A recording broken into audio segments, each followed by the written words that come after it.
할렐루야. 우리 현장에 오신 성도님들, 그리고 피치 못할 사정으로 또 영상으로 예배에 참여한 성도님들 주님의 이름으로 환영하고 축복합니다. 우리 서로 피차간에 돌아보시면서 이렇게 인사합시다. 메리 크리스마스. 네. 그리고 한 번 더 인사합시다. 포기하지 맙시다. 네.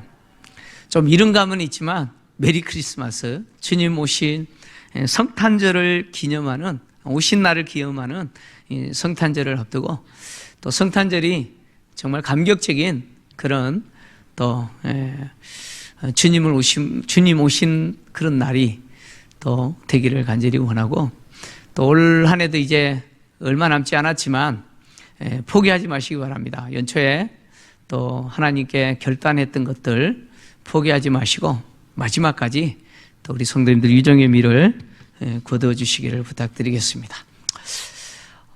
오늘 다루게 될 말씀은 말씀을 전하는 저뿐만 아니라 말씀을 듣는 우리 성도님들에게도 참 듣기 불편한 그런 내용입니다. 바울이 데살로니가 성도들이 주님을 만나야 될 자로 거룩함에 흠이 없는 모습이 되어야 되는데, 그 부분에 있어서 부족한 것이 무엇인지, 또 믿음의 부족함을 보충해 주기를 원해서 또 내용을 기록했는데, 그 내용이 무엇인지를 이제 다루게 되는데, 오늘 우리가 다루게 될 내용이 바로 성적인 내용입니다. 성적인 거룩함에 대한 내용입니다. 참 듣기에 참 불편한 내용이지만, 그러나 이 시대를 살아가고 있는 저와 여러분들에게 주신 하나님의 아주 엄한 명령이다라고 생각하시고 받아들이시고, 또 오늘 말씀을 잘 들으시고 또 순종하여서 거룩한 하나님의 자녀로서 부끄러움이 없는 그런 삶을 실천했으면 좋겠습니다. 천안에 있는 고려신학대학원 원장이신 이 신원학 교수께서 쓰신 책인데, 죽음에 이르는 7가지 죄라는 책이 있습니다. IBP에서 나온 책인데, 이 책의 내용은 기독교 전통에서 내려오는 죽음에 이르는 7가지 대죄에 대해서 다루고 있습니다. 그 대죄의 제목이 뭐냐면 교만, 시기, 탐욕, 탐식, 분노, 그리고 정욕, 그리고 나태, 이 7가지 죄가 대죄다, 이렇게 기독교 전통에서 이렇게 내려오는 건데, 이 책은 이것을 다루면서 이 책에서는 이 7가지 죄 가운데 오늘날 서구 사회의 가장 치명적인 죄가 정욕이다, 이렇게 이 책은 말하고 있습니다. 정욕이 이 시대 서구 사회의 가장 치명적인 죄라고 표현하고 있는데, 뭐 서구 사회뿐이겠습니까? 21세기 대한민국 사회는 아닙니까? 우리 사회도 가장 치명적인 죄가 정욕입니다. 오늘 21세기 한국 사회를 보면 이제 뭐 동성 간의 성관계인 동성애와 같은 이런 성적인 타락과 방종이 인권이라는 이름으로 보호되어야 되고, 심지어 권장되어야 될 아름다운 사랑으로 미화되고 있습니다. 그렇잖아요? 간통죄가 폐지됐습니다. 간통죄가 폐지됨으로 인해서 어떻게 보면 불륜이 조장되고 있죠. 그로 인해서 가정이 파괴되고 있는 모습은 뭐 도처에서 볼 수가 있습니다. 2020년 작년입니다. 16부작으로 방영됐던 부부의 세계라고 하는 막장 드라마, 여러분 기억나시죠? 안 보신 분들이 많으신 것 같아요. 막장 드라마입니다. 사랑이라고 밀었던 부부 관계가 남편의 불륜으로 인해서 파국으로 치닫게 된다라는 내용인데, 진짜 막장 드라마입니다. 그 드라마 속에서 불륜을 저지르다 들통난 남편이 분노하는 아내 앞에서 했던 아주 충격적인 외침이 있었어요. 그 대사를 여러분 혹시 보신 분은 기억나실지 모르겠습니다. 분노하는 아내 앞에서 불륜을 저지른 남편이 뭐라고 외치냐면 이렇게 외쳐요. 사랑에 빠진 게 죄는 아니잖아. 제가 여러분 안 보고 이 젊은 친구들 보고 사랑에 빠진 게 죄는 아니잖아 라고 외쳤어요. 불륜을 저지르고.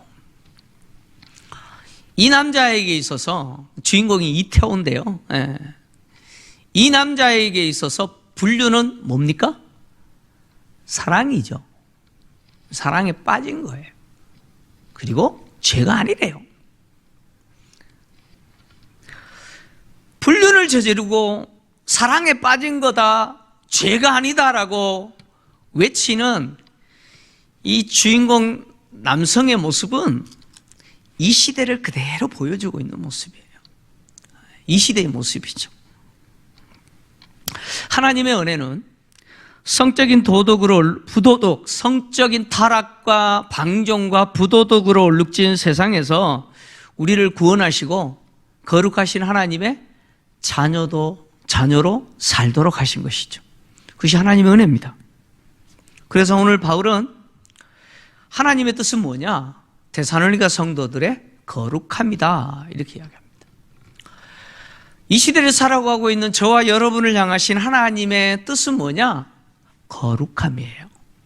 이 거룩함이라고 하는 것은 구별됨이죠. 구별됨입니다.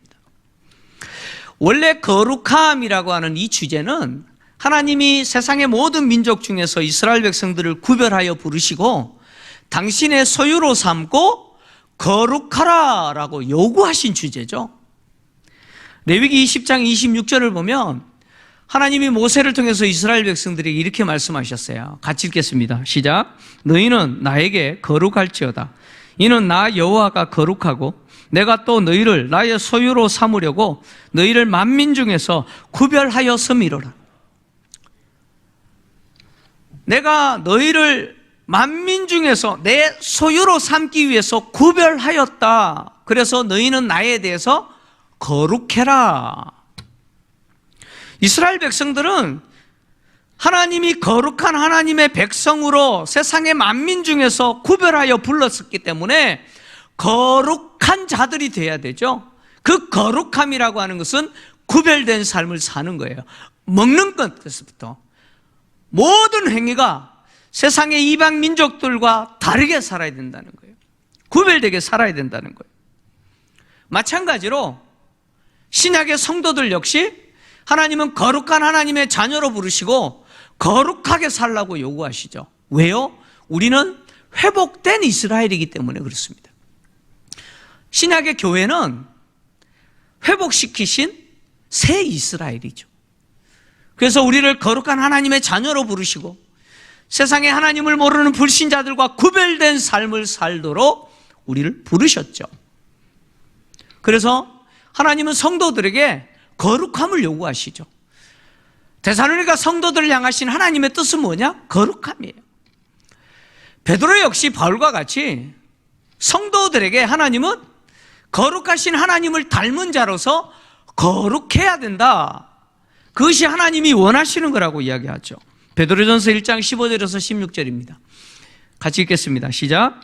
오직 너희를 부르신 거룩한 이처럼 너희도 모든 행실에 거룩한 자가 되라. 기록되었으되 내가 거룩하니 너희도 거룩할지어다 하셨느니라. 아멘. 성도는 그 이름 자체가 뭐예요? 거룩한 백성이죠. 하나님이 세상에 하나님을 알지 못하는 불신자들과는 구별되도록 우리를 부르시고 하나님의 자녀로 성도라고 칭함 얻게 하시고 구별된 삶을 살게 하셨습니다. 그리스도인들이 구별된 삶을 살 때 특히 바울은 오늘 데살로니가 성도들에게 구별된 거룩한 하나님의 자녀로 그 거룩함을 유지하기 위해서 반드시 실천해야 될 첫 번째 내용이 뭐냐? 음란을 버려라 라는 것이죠. 음란을 버려라. 여기 음란이라고 하는 이 단어가 헬라어 포르네이아라는 단어입니다. 포르네이아라는 단어예요. 이 단어는 무슨 뜻이냐면 같은 동성끼리의 관계인 동성애를 비롯하여 매춘부와 성적인 관계를 가지는 것을 포함한 모든 형태의 불법적인 성관계를 이야기합니다. 이것을 버려라는 거예요. 성경은 성관계와 관련해서 결혼을 통한 부부간에 누리도록 규정을 했습니다. 부부간에만 누릴 수 있도록 규정을 했다는 것이죠. 따라서 성적인 거룩함이라고 하는 것은 부부간에만 누릴 수 있는 거죠. 부부간에 누리는 것을 성적인 거룩함입니다. 결혼한 부부 이외에 다른 사람과 성적인 관계를 가진다라고 하는 것은 불법이죠. 그래서 하나님은 엄격하게 금지하신 거죠.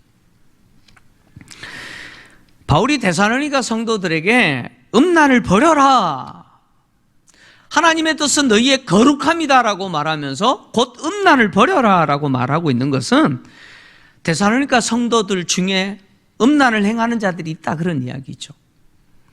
우리가 지금까지 데살로니가 교회를 살폈을 때 와, 진짜 좋은 교회다라고 생각했잖아요. 그죠? 진짜 우리가 본받아야 될 교회 아닙니까? 그럼에도 불구하고 데살로니가 교회는 완전한 교회가 아니더라는 거예요. 그 교회 성도들 가운데는 음란한 자들이 있더라는 거예요. 뿐만 아니라 바울이 왜 이렇게 이야기하냐면 데살로니가 성도들이 살아가고 있는 데살로니가라고 하는 도시와 그 시대와 문화와 환경 자체가 성적으로 매우 타락한 시대였기 때문에 그렇습니다. 바울 당시 헬라 세계와 로마 세계는요, 부부 이외의 성적인 관계를 묵인했어요. 심지어 어떤 경우에는 장려하기도 했어요. 헬라 세계와 로마 세계가 성적으로 얼마나 타락하고 부패했고 자유분방했는지 보여주는 예가 있습니다. 주전 4세기 헬라에서 가장 위대한 연설가, 그 시대의 가장 위대한 연설가로 알려져 있고 아덴이라고 하는 도시에서는 가장 덕망 있는 시민으로 존경받는 데모스테네스라는 사람이 있어요. 데모스테네스라는 이 사람이 뭐라고 이야기했느냐면, 우리 여성들이 들으면 굉장히 기분 나쁜 말을 내세요. 이렇게 말했어요. 우리는 쾌락을 위해 애인을 두고 매일 일어나는 육체의 욕구를 위해서는 첩을 두지만 합법적인 자녀를 낳고 믿고 가정을 맡기기 위해서는 아내를 둔다. 이 시대에 이런 말 했으면 돌 맞아요. 그죠? 그렇지 않습니까? 근데 이 사람이 당시 헬라 세계에서 가장 위대한 연설가고 아덴이라는 도시에서는 가장 존경받는 덕망 있는 사람이었어요. 근데 그 사람이 이렇게 이야기해요. 이것은 뭘 이야기하느냐? 헬라 사회가 얼마나 성적으로 심각하게 부패했는지를 보여줍니다. 로마가 지배하는 세상은 어땠을까요? 더해오면 더했지 덜하지 않습니다. 로마가 얼마나 성적으로 방탕하고 그리고 자유분방했는지 보여주는 또 예가, 로마에서 유명한 정치가이면서 연설가였던 키케로라는 사람이 있어요. 아마 학교에서 배우셨을 거예요. 키케로, 아주 유명한 사람이에요. 이 키케로가 뭐라고 연설했느냐, 이렇게 연설했어요. 한번 들어보십시오. 만일 젊은 남자들이 매춘부와 바람 피우는 것조차 금지되어야 한다고 누군가 생각한다면 그는 정말 너무나 엄격한 사람이다. 왜냐하면 그 사람의 견해는 현 시대의 법뿐만 아니라 우리 조상들의 습관 및 그들이 허용할 수 있는 것으로 간주하곤 했던 것과는 더 모순되기 때문이다. 이런 행동이 언제 일반적인 습관이 아니었던가? 이런 행동이 뭐예요? 결혼 관계 외에 결혼을 벗어난 성적인 관계를 이야기합니다. 이런 행위를 언제 습관이 아니었냐 지금 묻고 있죠. 이런 행동이 언제 비난을 받았던가? 지금까지 비난받은 적이 없다는 거예요. 응? 조상들의 습관이고 조상들이 허용했던 거 아니냐는 거죠. 이 시대의 법도 허용하고 있는 게 아니냐는 거죠. 이러한 행동이 언제 금지되었던가? 금지된 적이 없다는 거예요. 사실 합법적이었던 일이 합법적이지 않는 것으로 된 것이 언제였는가? 언제 이게 불법이었냐는 거죠. 그런 적이 없다는 거예요. 여러분, 키케로의 이 말은 로마 시대가 얼마나 성적으로 부패했는지를 보여주죠. 그러니까 헬라 시대, 로마 시대, 그리스 로마 시대는 이런 성적인 타락과 방종과 자유분방함이 그냥 문화였어요. 그냥 문화였어요. 자연스러운 문화였어요. 심지어 이 엄란한 성행위가 종교행위로 신성시되기까지 했습니다. 데살로니가라고 하는 도시와 사모드라게라고 하는 도시 같은 도시에는 아예 도시 차원에서 종교 축제를 벌였습니다. 그러니까 우상을 숭배하는 종교 의식이 있었는데, 우리에게는 우상이지만 그들에게 있어서는 정말 중요한 종교 축제죠. 특히 데살로니가 도시 차원에서 진행됐던 종교 축제가 있어요. 데살로니가의 수호신으로 알려져 있던 카비루스를 숭배하는 제의와, 그리고 술과 쾌락의 신, 환락의 신이라고 알려져 있는 디오니소스를 숭배하는 제의입니다. 물론 로마 황제를 숭배하는 제의도 있었어요. 이 카비루스를 숭배하고 디오니소스를 숭배하는 이 의식 제의에는 무엇이 포함됐느냐? 음란한 성행위가 포함이 됐습니다. 카비루스를 숭배하는 제의 행위에 있어서 중요한 상징이 있는데, 그 상징이 바로 남자의 생식기입니다. 흔히 남근이라고 그러죠. 제가 지금 발음하기도 참 끌끄러운 내용인데, 그러니까 카비루스 숭배 의식은 남근 숭배 의식이었습니다. 그래서 학자들에 의하면 데살로니가의 수호신으로 알려진 이 카비루스를 숭배하는 이 제의를 행하면서 이 제의 행위 가운데 이 성행위는 언제 진행되느냐? 입문 과정에서 가장 중요한 행위로 진행됐다는 거예요. 그 다음에 술의 신 또는 황홀의 신으로 알려졌던 이 디오니소스를 도시 차원에서 숭배하고 제의를 행했는데, 이 제의에도 음란한 성행위가 포함됩니다. 데살로니가에서 발굴된 고고학적인 자료에 의하면 디오니소스 숭배의 핵심이 뭐냐? 똑같이 남근입니다. 남자의 생식기예요. 그러니까 디오니소스 역시 남근 숭배였습니다. 그래서 디오니소스를 숭배하기 위해서 남녀가 술을 마시고 음란한 성행위를 하면서 쾌락을 즐기는 거예요.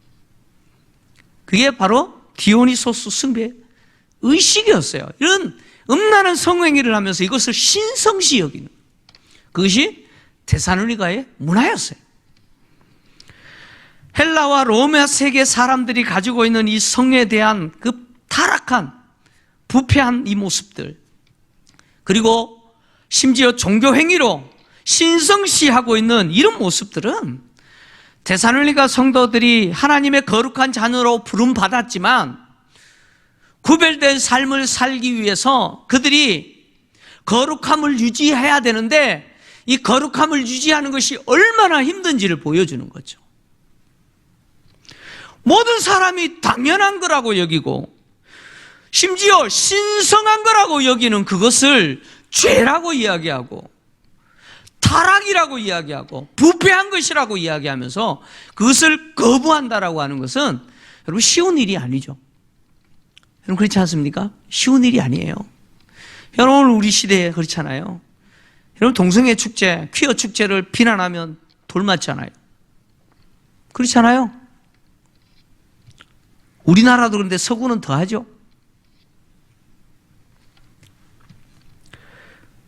하나님이 데살로니가 성도들을 부르시고 저와 여러분을 부르신 것은 이런 성적인 타락과 부패와 자유분방함에서 벗어나서 거룩한 하나님의 자녀로 구별되게 살라고 부르신 거죠. 이렇게 거룩한 하나님의 자녀로 거룩함을 유지하기 위해서 바울은 오늘 본문에서 뭐라고 이야기했느냐? 각각 거룩함과 정기함으로 자기 아내 대할 줄 알고 하나님을 모르는 이방인과 같이 세욕을 따르지 말라, 이렇게 명했습니다. 여기 자기 아내라는 단어가 나오는데 이 아내라는 단어를 사실 모험이라고 바꿔야 돼요. 자기 아내가 아니고 자기 모험이라고 바꾸어 번역해야 됩니다. 왜냐하면 이 아내라고 하는 단어가 헬라 스큐오스라고 하는 단어인데 이 단어의 정확한 뜻은 뭐냐면 그릇 또는 물건, 용구 이런 뜻입니다. 근데 이 단어를 유대인들은 아내를 지칭하는 왕곡어법으로 사용했어요. 그래서 연약한 그릇, 그럼 누구예요? 아내를 이야기하죠. 근데 이 단어를 헬라 세계에서 헬라 사람들, 즉 헬라 사상에서는 이 단어를 어떤 의미로 사용했냐면 몸을 지칭하는 은유적인 표현을 사용했어요. 그러니까 지금 바울이 데살로니가 성도들에게 말하고 있어요. 데살로니가 성도들은 유대인이 아니라 데살로니가라고 하는 헬라 도시에 사는 이방인들이에요. 그러니까 헬라 사고 속에서 이 단어를 생각해야 돼요. 그러니까 이 단어는 아내라고 하기보다는 몸이라고 번역하는 게 좋아요. 그래서 성경 가운데 풋노트 각주 있는 성경 있죠? 그 숫자 따라가 보면 뭐라고 되어 있어요? 자기 몸을 절제할 줄 알고 이렇게 표현하고 있죠. 데살로니가 성도들은 자기 몸을 절제할 줄 알아야 된다, 그런 이야기예요. 바울이 지금 말하고 싶은 것은 뭐냐면 데살로니가 성도들이 결혼을 했든 미혼이든 남자든 여자든 자기 몸을 절제할 줄 알아야 된다는 거예요. 바울은 지금 데살로니가 성도들 가운데 결혼한 남자들에게만 이 말을 하는 게 아니에요. 모든 데살로니가 성도들에게 이 말을 하고 있어요. 그래서 이 말은 아내가 아니고 몸이에요, 몸이에요. 데살로니가 성도들은 자기 몸을 절제할 줄 아는 그것을 알아야 된다는 거예요. 몸을 통제할 줄 알아야 된다는 거죠. 이렇게 몸을 통제할 때, 몸을 절제할 때 기준이 뭐냐? 거룩함과 존귀함, 그리고 결론적으로 세욕을 따르지 않는 것이죠. 거룩함이라고 하는 것은 계속해서 말씀드립니다만은 구별됨이죠. 하나님을 모르는 세상 사람들과 구별됨이에요. 그러니까 나는 누구라는 거예요? 구별된 자, 하나님의 자녀다라는 의식을 가지라는 거예요. 저와 여러분 누굽니까? 여러분 누구예요? 여러분 하나님의 자녀입니까? 거룩한 하나님의 자녀 맞습니까? 거룩한 하나님의 자녀로 세상 사람과 구별된 자로 살아야 된다는 거예요. 내가 왕의 자녀인데 거지로 사는 거예요. 그 신분에 맞게 살아야 되는데 누더기 같은 인생을 사는 거예요. 그렇게 살면 안 된다는 거예요. 우리는 구별된 자라는 거예요. 우리가 하나님의 자녀라고 하는 사실, 거룩한 하나님의 자녀로 저 세상 사람들과 다른 구별된 자라는 사실을 잊지 말라는 거예요. 그 의식 가지라는 거예요. 그 다음에 존귀함이라고 표현했죠. 이 존귀함이라는 말은 다른 물건이나 아니면 다른 사람에 부여하는 거죠. 부여하는 어떤 존경이나 존중이나 명예라 아니면 가치를 이야기합니다. 나에게 부여하는 게 아니에요. 그래서 주님이 오실 때 우리에게 주님은 우리를 존귀한 자로 인정하시죠. 우리를 존귀한 자로 인정하세요. 우리 역시 주님을 만났을 때 그 존귀와 영광을 주님께 올려드리죠. 존귀함이라고 하는 것은 내가 나에게 부여하는 게 아니에요. 내가 다른 사람에게 부여하는 거죠. 이타적인 거예요. 그러니까 바울이 지금 성적 거룩함과 관련해서 우리가 가져야 될 자세가 뭐냐면 다른 사람을 존귀한 자로 인정하라는 거예요. 존귀한 자로 생각하라는 거예요. 바울 시대에 하나님을 알지 못하는 이방인들은, 특히 남성들은 여성들을 어떻게 생각하느냐? 자신의 성적인 욕망을 충족시켜줄 대상으로만 생각하는 거예요.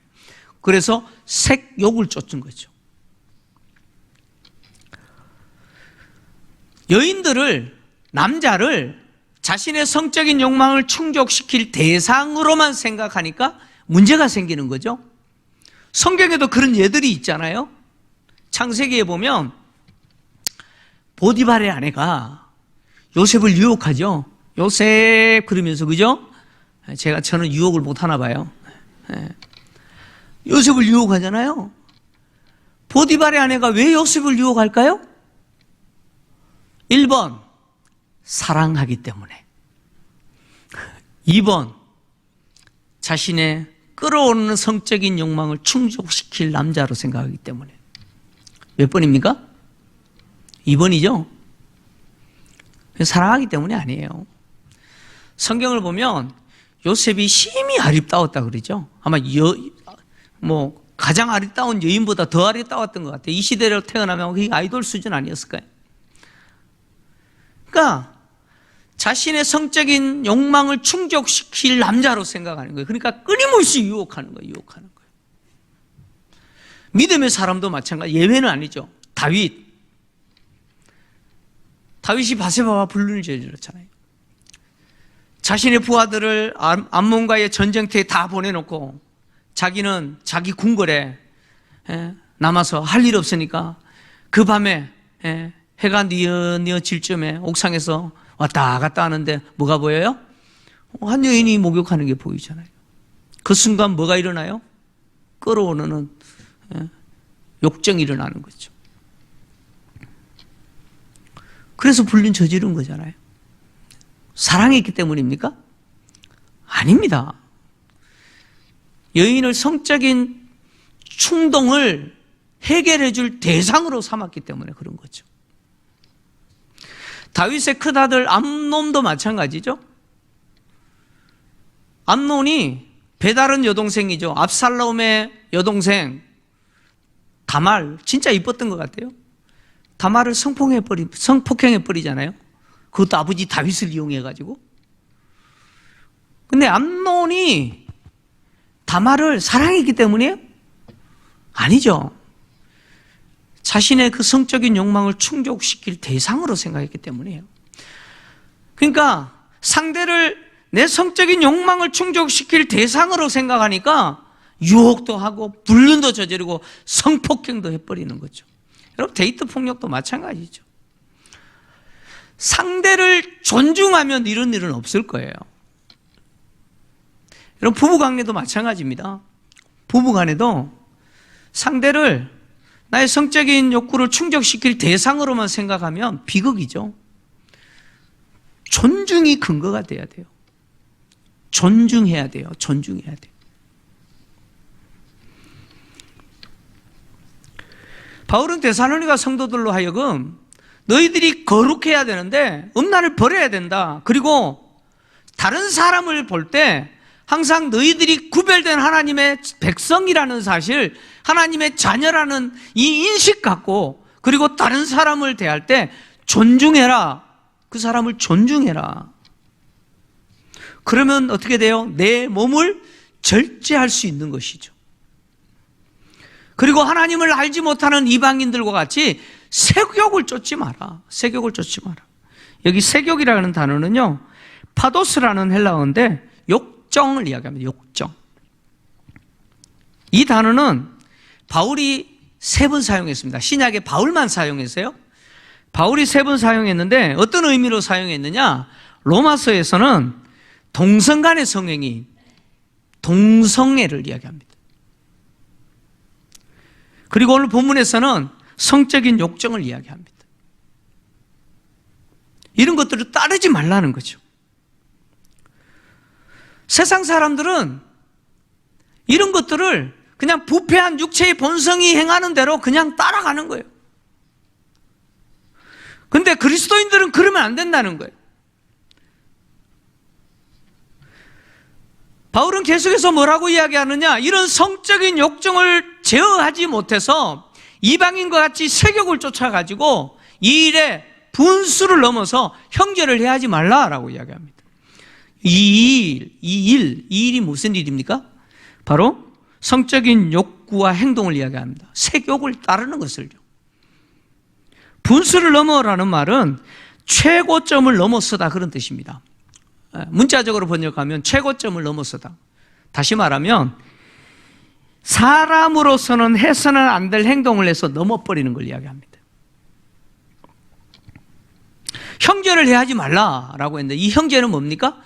함께 예수 믿는 그리스도 안에 있는 가족을 이야기합니다. 불륜이라고 하는 것은 결국 뭐예요? 가정을 파괴해버리죠. 그래서 오늘날 그런 거 많이 보잖아요. 뉴스로 보기도 하고 주변에서도 그런 거 보지 않습니까? 결국 형제를 해하게 됩니다. 왜 그리스도인들이 세상 사람들이 살아가는 그 모습대로 살면 안 됩니까? 왜 음란을 버려야 되고 왜 거룩함과 존중함과 그리고 또 세격을 따르지 말아야 됩니까? 그래서 형제를 해하는 것을 금해야 됩니까? 그 이유에 대해서 바울은 세 가지를 이야기했습니다. 첫째는 뭐냐? 6절에서 바울이 이야기하는 대로 하나님이 신원하시기 때문이죠. 이 모든 일에 신원하신다. 이 신원하여라는 이 형용사를 동사로 바꾸면 처벌하다, 복수하다 그런 뜻입니다. 그러니까 하나님이 우리가 행한 그 모든 그 악에 대해서 어떻게 하신다고요? 처벌하신다는 거예요. 그래서 하나님이 정의를 세우실 거라는 거예요. 세격을 쫓아 살아간 그 사람들, 말로는 비극이죠. 예. 여러분, 인간사도 그래요. 예. 굳이 하나님 만나고 심판 안 당해도 그래요. 근데 하나님은 그런 행위를 한 자들에 대해서 반드시 그 대가 지불하겠다는 거예요. 그래서 바울은 음행을 행하는 사람들, 이 세격을 쫓아 사는 사람들은 하나님의 나라를 유업으로 받지 못한다라고 단호하게 말하고 있어요. 고린도전서 6장 9절과 10절인데요. 같이 읽겠습니다. 시작. 불의한 자가 하나님의 나라를 유업으로 받지 못할 줄 알지 못하느냐? 미혹을 받지 말라. 음행하는 자나 우상숭배하는 자나 간음하는 자나 탐색하는 자나 남색하는 자나 도적이나 탐욕을 부리는 자나 술 취하는 자나 모욕하는 자나 속여 빼앗는 자들은 하나님의 나라를 유업으로 받지 못하리라. 아멘. 이거 보세요. 음행하는 자, 간음하는 자, 탐색하는 자, 남색하는 자, 동성애입니다. 이런 자들은 하나님의 나라를 유업으로 하지 못한다고 단호하게 선언합니다. 왜요? 하나님이 심판하시기 때문에, 신원하시기 때문에 그렇다는 거예요. 그래서 그리스도인들은 구원받을 대상으로서 이런 부분에서 거룩함의 흠이 없어야 된다는 거예요. 이렇게 살면 안 된다는 거예요. 두 번째 이유는 뭐냐?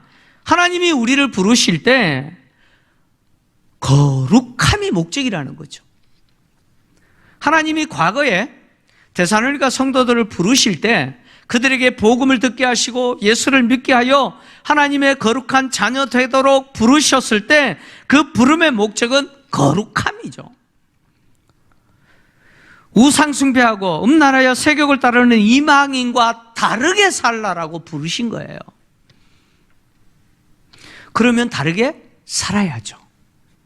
하나님이 부르신 목적대로 살아야 됩니다. 이방인과 똑같은 성적인 타락의 행위를 하면서 살면 안 된다 그런 이야기. 세 번째 이유는 뭐냐? 성령을 주신 하나님을 저버리기 때문입니다. 사람을 저버리는 게 아니라는 거예요. 성령을 주신 하나님을 저버리기 때문인데 하나님은 데살로니가 성도들에게 복음을 전하시고 복음을 듣게 하시고 그들이 예수를 믿을 때 성령을 주셔서 그들로 하여금 타락하고 부패한 데살로니가 그 이방인들이 살아가는 방식대로 살지 않도록 거룩한 하나님의 자녀로 살도록 성령을 주셨다는 거예요. 그래서 우리 속에 오신 성령은 끊임없이 우리가 타락한 육체의 본성을 갖고 살기 때문에 타락한 육체의 본성은 이런 것들을 좋아해요. 이런 성적인 타락과 폭력과 우상 숭배를 좋아하게 되어 있어요.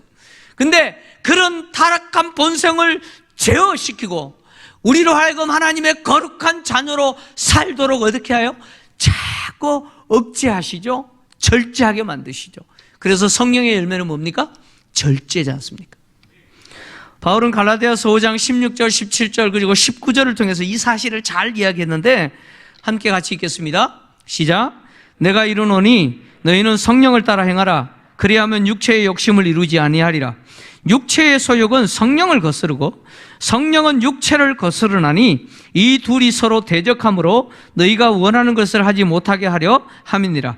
육체의 일은 분명하니 19절 곧 음행과 더러운 것과 호색과 15가지를 바울이 기록했는데 그 중에 제일 앞에 있는 게 뭡니까? 호색이에요. 다시 말하면 성적인 타락입니다.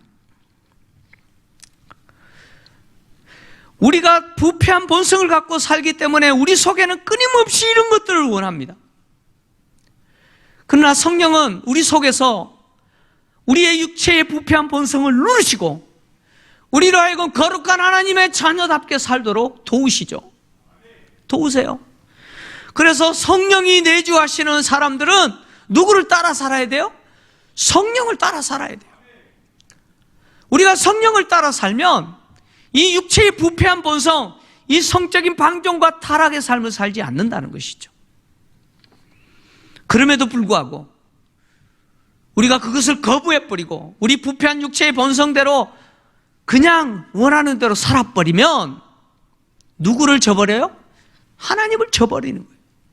그래서 우리가 음란한 생각을 하거나 그런 행동을 하게 되면 내 속에 거하시는 성령이 탄식해요. 탄식해. 그게 죄책감이죠. 성령이 탄식해요. 그렇게 살면 안 된다는 거예요. 그것은 하나님을 저버리는 행위라는 거예요. 우리가 살고 있는 시대는 과거의 어느 시대보다도 사실 성적으로 부득하고 타락한 시대죠.